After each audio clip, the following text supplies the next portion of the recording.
Le ministère de la Communication et des Infrastructures, en partenariat avec Extensia Marketing Connection, a organisé le sommet numérique 2014 sur l'innovation en Afrique.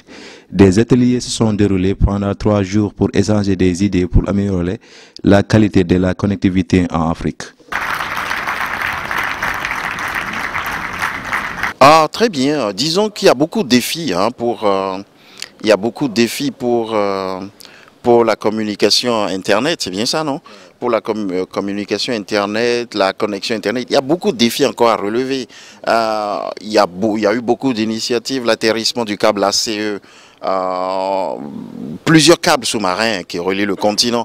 Mais l'objectif, c'est de savoir comment, au niveau africain, nous arrivons à capitaliser sur ces succès-là, sur ces initiatives, et qu'Internet devienne, disons, une plateforme de croissance pour l'entrepreneuriat africain, et qu'Internet soit utilisé comme vecteur d'innovation, vecteur d'information de masse et générateur de croissance économique. Maintenant, au niveau de la connectivité, il y a beaucoup d'initiatives qui sont en cours. Et au-delà même de ça, pour la génération des contenus locaux, beaucoup d'initiatives comme au Kenya, le M-Pesa, la banque en ligne. Mais le plus important, c'est d'aller vers une dynamique où on peut permettre à l'Afrique d'être producteur des TIC, permettre à l'Afrique d'innover et surtout investir davantage de ressources dans la production des langues nationales, et que le dernier Africain dans un village puisse avoir accès aux nouvelles technologies, puisse avoir accès aux mobiles, puisse communiquer, puisse échanger de l'information sur la base des langues nationales. Et là, cela demandera beaucoup plus une stratégie globale au niveau des gouvernements, au niveau du secteur privé, de la société civile, dans une approche beaucoup plus multi-partenaire. Voilà. Donc, globalement, les défis sont nombreux à relever, mais il faudrait réellement que nous arrivions à un niveau où l'Afrique pourra être positionnée au niveau mondial dans le développement des contenus, dans la mise en place des e-services, de l'e-éducation, du e-production. Globalement, je parle d'entrepreneuriat numérique. En effet, le groupe SES, donc Société Européenne des Satellites, est une entreprise luxembourgeoise, donc opérateur satellite. On est un des leaders mondiaux, et on a pour objectif de servir le marché africain de plus en plus pour adresser tous les besoins qu'il y a en termes de technologie, en termes de connectivité, pour aussi bien les opérateurs, les gouvernements et les différents clients finaux. Donc la raison pour laquelle le groupe SES a choisi d'être présent à cet événement, c'est que il est très important de pouvoir communiquer, de pouvoir marquer le type de solution que nous avons apporté pour le marché africain, d'une part, et aussi d'autre part, de pouvoir démontrer qu'il existe des services qui sont capables d'adresser les besoins des Africains, du marché africain. Et c'est une des raisons pour laquelle SES, donc, qui tient pour Société Européenne des Satellites, donc basée au Luxembourg, a tenu à être d'une part sponsor de cet événement qui a lieu en Gambie, et aussi pour promouvoir nos compétences et nos capacités sur les TIC sur l'Afrique. La communication en Gambie, c'est très bien. Je suis impressionné par ça, et je ne suis pas étonné du coup, parce que bon, vous êtes au bord de la mer, vous avez la fibre optique, vous avez beaucoup d'opportunités que nous, au niveau de notre pays, par rapport à notre enclavement, nous n'avons pas ces opportunités. Donc je trouve la Gambie bien, en termes de communication, en termes d'organisation, franchement, il n'y a vraiment rien à reprocher. Je me sens même comme chez moi, donc coup de chapeau aux autorités gambiennes.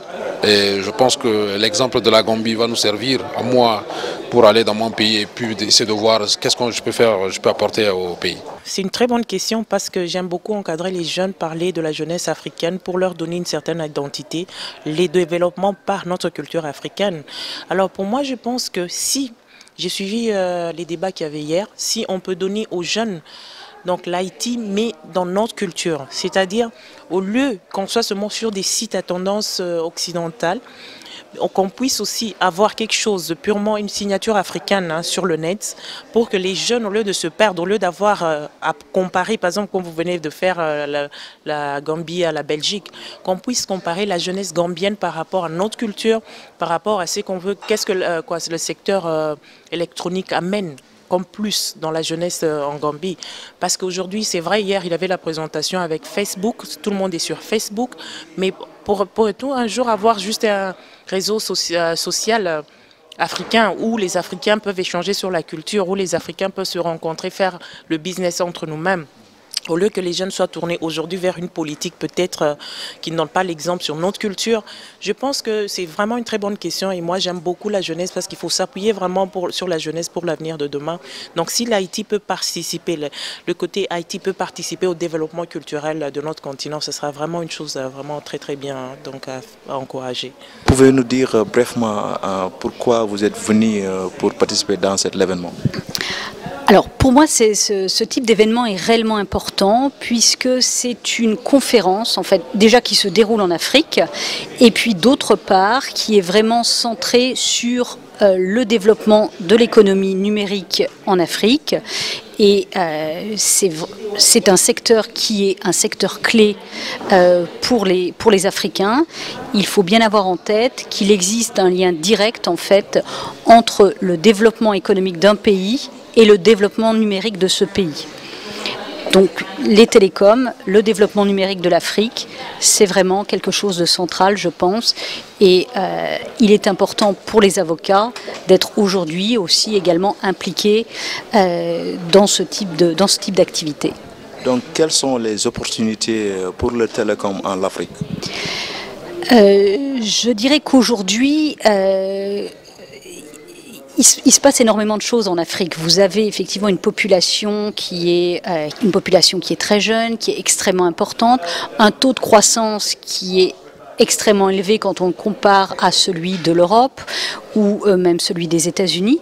Donc aujourd'hui, les télécoms vont être centrales pour l'Afrique parce que c'est ce qui va leur permettre d'être connectés au reste du monde.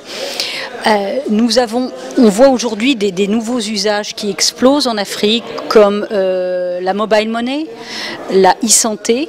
Ce sont des usages d'ailleurs qui sont très peu développés en Europe et aujourd'hui on se rend compte que l'Afrique innove, que l'Afrique est pionnière dans certains secteurs et notamment dans le secteur des nouvelles technologies avec le développement notamment de la mobile money. Donc merci beaucoup. Et je pense réellement, effectivement, que le XXIe siècle est le siècle des nouvelles technologies et ce sera effectivement aussi le siècle de l'Afrique, probablement. Donc c'était tout qu'on a eu pour cet forum qui a tenu ici en Gambie, c'est la première fois. Et alors, nous avons rencontré avec beaucoup de personnes, beaucoup de francophones qui ont nous parlé de beaucoup des activités et beaucoup des idées qu'ils ont en train de faire. Cet forum consiste de projets innovation africain. C'est un forum informatique. Il y a beaucoup de gens qui ont parlé de leurs projets et comment ils vont travailler dur pour augmenter et aussi développer la qualité d'information ici en Gambie.